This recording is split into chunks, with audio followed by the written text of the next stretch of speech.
Welcome, Bruce and Brucevines.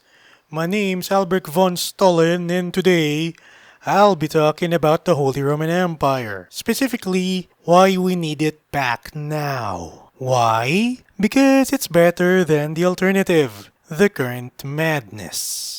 Before this gets to be too annoying for YouTube.com, let's go! So, why do we need the Holy Roman Empire to return? The most popular belief about the Holy Roman Empire is that according to the French Enlightenment philosopher Voltaire, it's the Holy Roman Empire. Whenever someone talks about this, someone else will always bring up that Voltaire quote even without knowing that it's from Voltaire. So, it's Herr Voltaire right or wrong? I'll answer this by going to the beginning. On one Christmas day in the year 800 AD, Pope Saint Leo III had crowned the King of the Franks, Blessed Karl Karling, as the Emperor of the Roman Empire. In doing so, the Pope had not recognized the usurpation of power by Emperor Constantine VI's mother and regent, Irene Sarantopicus. This has a larger implication, that Karl Karling, the future Charlemagne, was the rightful successor of the late Emperor Constantine VI.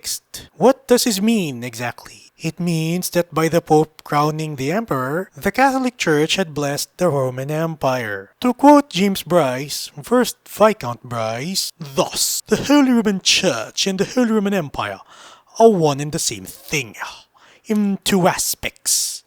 In Catholicism, the principle of the universal Christian society is also Romanism. That is, rests upon Rome as the origin and type of its universality, manifesting itself in a mystic dualism which corresponds to the two natures of its founder. As divine and eternal, its head is the Pope, to whom souls have been entrusted.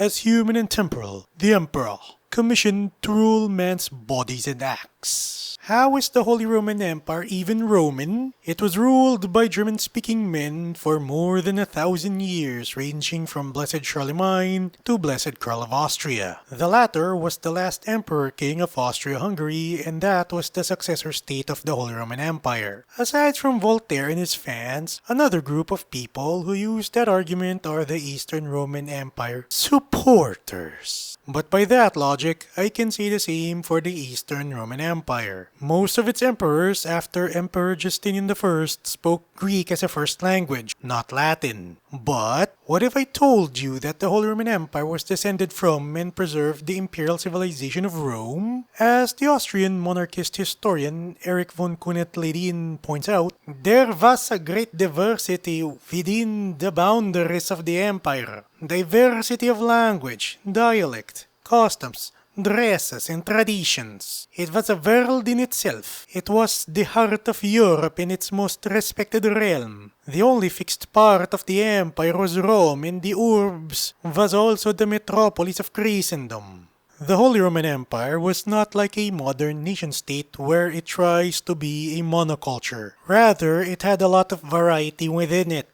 The Holy Roman Empire had all types of Germans ranging from the Viennese to the Frisian, all manner of Italians ranging from the Milanese to the Florentine, different types of Frenchmen from the Walloon to the Burgundian, various Slavs ranging from the Czech to the Slovene, among other groups such as Jews and Armenians.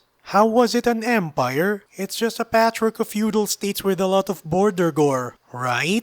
Well, not exactly. But first, what is an emperor? Is he just a higher rank than a king? Is he just another word for a king? Again, not exactly to both cases. The word emperor ultimately comes from the Latin word imperator. The imperator was the commander-in-chief of Rome's armies, and he became such by having the imperium. That is, absolute control over something, usually over armies, provinces, territories, or any combination of the above. Only later on in the Roman Empire did it have a monarchical undertone. Under this understanding, the emperor of the Holy Roman Empire was the commander-in-chief of all the armies of the Christian world. He was also the protector of the Catholic Church and of the nations of the Christian world. He was also a monarch, ruling over the Holy Roman Empire via his numerous vassals. To quote the Austrian historian Friedrich Heer, "What could be finer? What more right and proper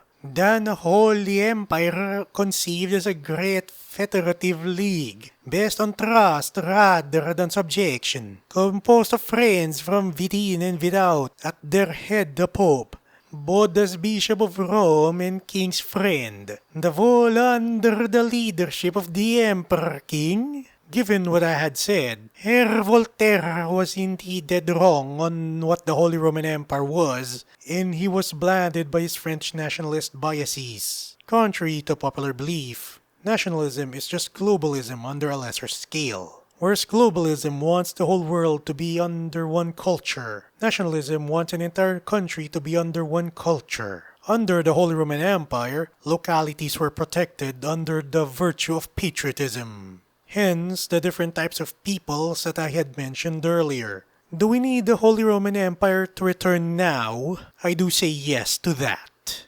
But why?